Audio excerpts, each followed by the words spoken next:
Gst/HST credit payments in bankruptcy. Does bankruptcy harm my refund? Who is eligible for Gst/HST credit? The Gst/HST credit payment is a tax-free quarterly distribution by the federal government.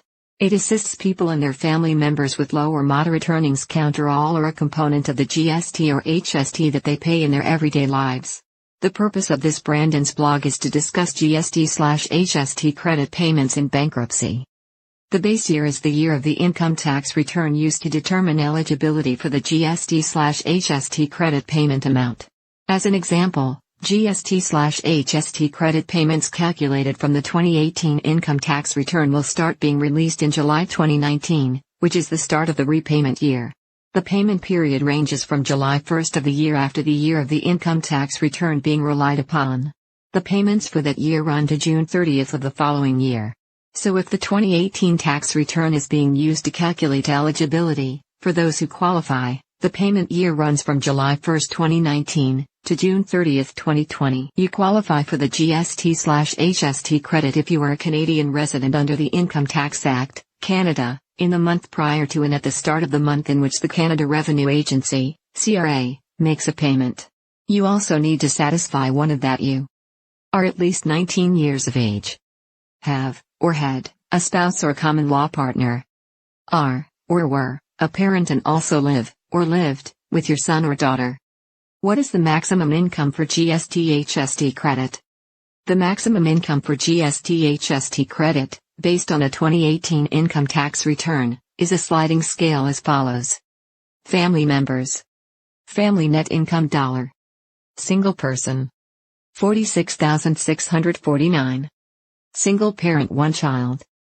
$52,449. A single parent with 2 children. $55,509. A single parent with 3 children. $58,569.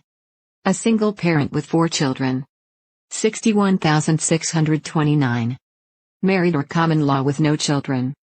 $49,389. Married or common law with 1 child. $52,449. Married or common law with 2 children. $55,509. Married or common law with 3 children. $58,569. Married or common law with 4 children. $61,629. To see the Gst/HST credit calculator, check out the CRA formula. Can the bankruptcy trustee keep my tax refund? It used to be the position of the Superintendent of Bankruptcy, OSB, that a bankruptcy trustee, now called a licensed insolvency trustee, LIT, that an insolvent person could assign their Gst/HST credit payments in bankruptcy to the LIT for the period of time they are an undischarged bankrupt. The LIT could only keep those credit payments if those credit payments are necessary to cover the LIT's fee and disbursements.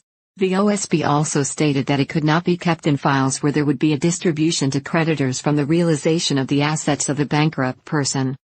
A recent decision from the Court of Queen's Bench of Alberta, following a decision from the Superior Court of Justice, Ontario, in bankruptcy and insolvency, rather than a prior Alberta court decision, has changed all that for Gst/HST credit payments in bankruptcy.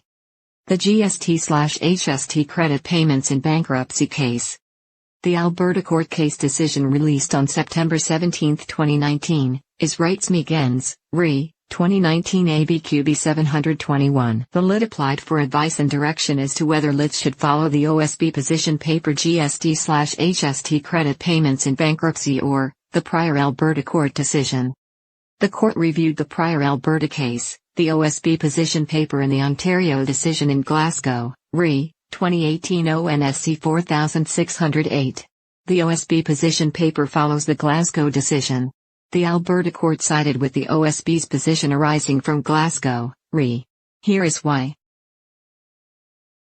Can the bankruptcy trustee keep my tax refund? Let us first discuss the Gst/HST credit payments in bankruptcy situation, which is not really a refund. It is an income tax credit paid to those residents of Canada with low or modest incomes who qualify. After that, I will broaden the discussion to include actual tax refunds. Section 67(1), B.1, of the Bankruptcy and Insolvency Act, Canada, BIA, states that the Gst/HST credit payments in bankruptcy that are made in prescribed circumstances to the bankrupt, are not a property that falls to the lit for division amongst the creditors. Rule 59 of the BIA defines what the prescribed circumstances are. It states that if no dividend would be paid to the creditors of the bankrupt, even when the Gst/HST credit payments are considered, then all such credit payments received by the lit form property of the bankrupt. In other words, the Gst/HST credit payments in bankruptcy can go to help fund the lit's fee and disbursements, but not any distribution to creditors. In this way, Canadians of modest means could have access to the Canadian bankruptcy system using all or some of the credit payments to pay for the bankruptcy process. The Ontario court looked at that prior Alberta decision. The Ontario court disagreed with the Alberta decision that in a properly worded assignment agreement, the lit could keep the payments as long as the prescribed circumstances existed. So, the Ontario court did not follow that decision.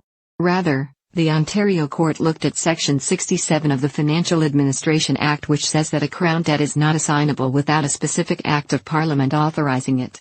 A GST credit is a Crown debt for which there is no Act of Parliament allowing its designation by way of assignment.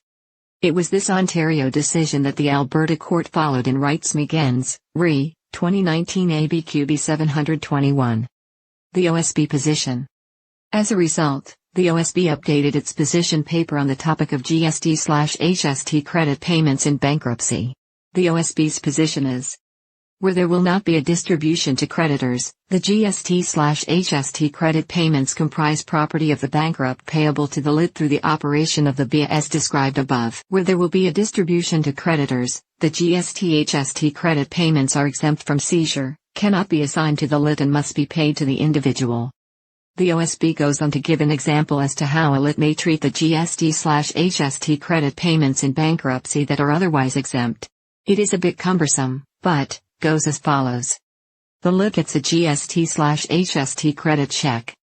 It must be excluded according to the BIA as there will be a dividend paid to the creditors. The bankrupt consents to pay an amount matching the Gst/HST credit to the lit. The lit needs to give the Gst/HST credit check to the bankrupt, despite any kind of contract between them. Based on the Ontario court decision described above, that contract is not enforceable anyway. The bankrupt gets and cashes the check. The bankrupt pays to the lit an amount matching to the Gst/HST credit check they just cashed.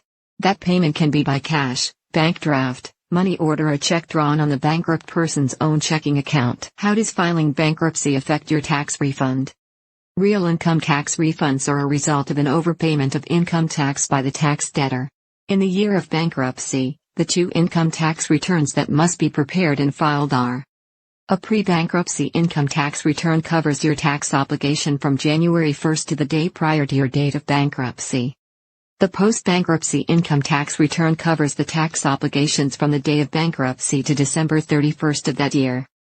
If there are assets that are liquidated that have income tax attributes, an in-bankruptcy tax return will also have to be prepared and filed.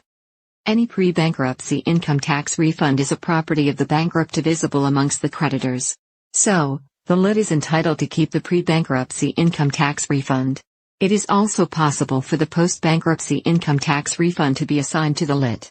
Any amount owing by the bankrupt person from the post-bankruptcy tax return must be paid by the bankrupt person as it is a post-filing debt. Any income tax refunds for years prior to the year of bankruptcy is also a property of the bankrupt payable to the lit and forms part of the bankruptcy estate. Summary. Financial problems can happen to anyone. Not just people who have low or moderate incomes. It happens to those that we might think are rich too. It can happen to a person, a business, or a company. Are you or your company in need of financial restructuring? The financial restructuring process is complex. The Ira Smith team understands how to do both a personal debt restructuring/debt settlement program as well as a complex corporate restructuring. However, more importantly, we understand the needs of people. You are worried because you or your company faces significant financial challenges. The stress placed upon you due to your financial challenges is enormous. We understand your pain points. We look at your entire situation and devise a strategy that is as unique as you and your problems, financial and emotional. The way we deal with your problem and prepare and implement a restructuring plan, we know that we can help you. We know that facing financial problems is scary and that you need a realistic lifeline. There is no one-solution-fits-all approach with the Ira Smith team. That is why we can develop a restructuring process as unique as the financial problems and pain you are facing. If any of this sounds familiar to you and you are serious in finding a solution, contact the Ira SmithTrustee and Receiver Incorporated team today. Call us now for a free consultation. We will get your company back on the road to healthy, stress-free operations and recover from the pain points in your life, starting now.